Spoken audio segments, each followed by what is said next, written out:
Now there is some crazy multi-tool attachments. I bet you haven't seen all of them. And who knows, I might have solved coconut cutting.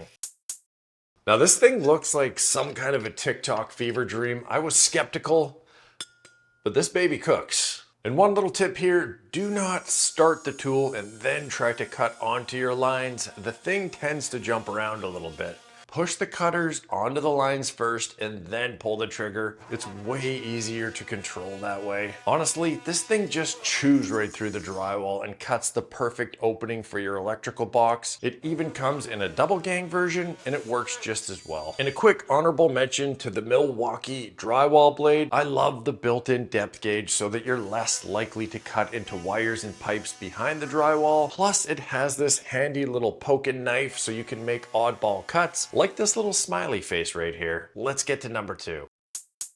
Now I'd never seen one of these curved blades before, so naturally I had to test it out on a bunch of different pipes. Now if you have the pipe clamped down, it does a great job on metal pipes, PVC, and even wood dowels. You just want to run this blade at half speed, otherwise it does get quite wobbly. But honestly, if the pipe's clamped down, one of the regular straight fan blades does pretty much the same job. Where this thing really shines though is say you're on the job and you want to cut a pipe and just hold it in your hand. This little curve here does a nice job keeping this thing from slipping off of the pipe. So for that reason, this is actually pretty handy. And because of this curve, it does beg the question, would this be the perfect thing to cut a coconut? But it wasn't, not even close. But later on in the video, I did find the perfect coconut blade. On to number 3. Before we get to number 3, a quick dishonorable mention. This right angle blade here. Now this blade looks cool and you think that it would be handy for getting into tight spaces, but because of the way this thing oscillates, it just binds up and it wants to keep jumping off the workpiece. You can cut a nail and you can cut wood with it, but there's much better blades than this. Let's get on to number 3, and that is the hook knife. Now this thing looks a little sketchy, but it really does slice nicely through asphalt shingles. It flies through carpet, but probably my favorite use for this blade is to cut up cardboard to fit it into your recycle bin. And it can slice up other things as well.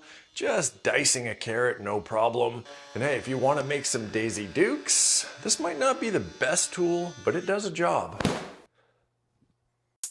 Heavy duty metal carbide blade. The heavy duty metal carbide blade is a must have for your multi-tool kit. It's gonna cut through just about any of the hard metals, pipes, bolts, or maybe you need to cut through a forest of nails. And most importantly, you can cut through super hard screws. And because it's carbide, this thing is gonna last a long time without burning the teeth out like one of those wood metal blades. Now for about $3 more on Amazon, you can get the Milwaukee carbide blades. I tested them side by side with the Ozarks and the Milwaukee cuts considerably faster. I'll put all the links for the blades and the attachments down in the description. If you're watching on TV, I will throw up the QR code.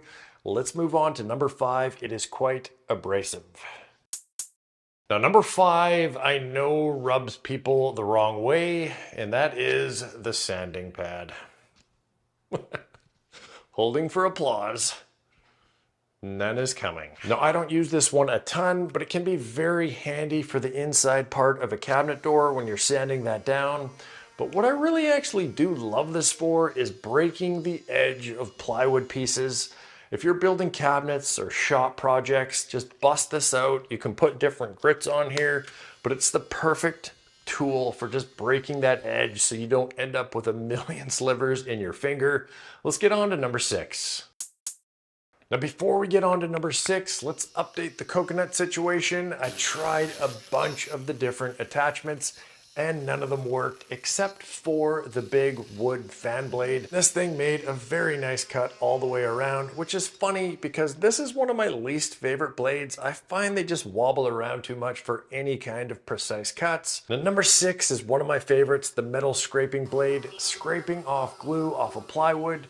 Drywall mud. This thing is magic for taking off old exterior caulking, save you a bunch of time, but by far the most satisfying thing you can do with one of these blades is to scrape off spray foam insulation. Take a look at this. It's just, oh man.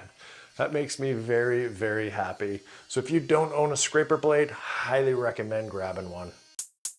So we're down to the last three, and the last one is my all-time favorite blade. We will get to that one, but number 7 is going to be the most used attachment here, and that is the all-purpose wood metal blades. Now, I've tested just about every brand out there, the cheap ones off Amazon and all of the big box store brands, and there are really only 2 that I recommend: the Fiend Long Life wooden nail blade and the Milwaukee multi-material titanium blade. Both of them last a really long time, and they'll cut just about anything. You can undercut door jambs, cut nails, plunge cut, they can do it all. This is the blade that I'm using about 70% of the time.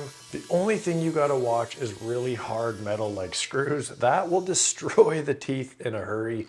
That's where a specialized carbide metal blade comes in. And the biggest tip with these blades is stick to the 1.25" size. If you get any bigger than that, you're going to get a lot of wobble and you'll lose any kind of precision. Let's get on to number 8. The diamond carbide grinding blades. Now, I don't use these very often, but when you need one, nothing compares. You can use it to grind down concrete, smooth rough edges over, clean up little imperfections. But where this thing absolutely dominates is grout removal. This little guy just erases the grout. It gets in there and it cleans it out perfectly. If you ever have to do that job, this is the perfect tool. Let's move on to the last one. Now, I found these blades about 5 years ago and I've been in love with them ever since. This is the curved Bosch extra clean wood blade. Anytime you need to make a precise cut into a finished baseboard, undercut a door jamb, or plunge cut into an expensive cabinet panel, this is your pony right here. The curved shape makes it so much easier to plunge and start the cut. You can make the same cut with a square blade, but it's gonna have a tendency to skate around when that blade hits the material. The curved blade drops right where you want it, and once you're in the cut, it's much easier to work back and forth while staying on your line. Nothing leaves a cleaner cut, and hey, if you've got a drill and you wanna see the most useful things that you can attach to the drill, go ahead and check out this video right over here. Believable? Comment below. The other nice thing here too with that hook blade is you can make some of these arm sleeves for the winter.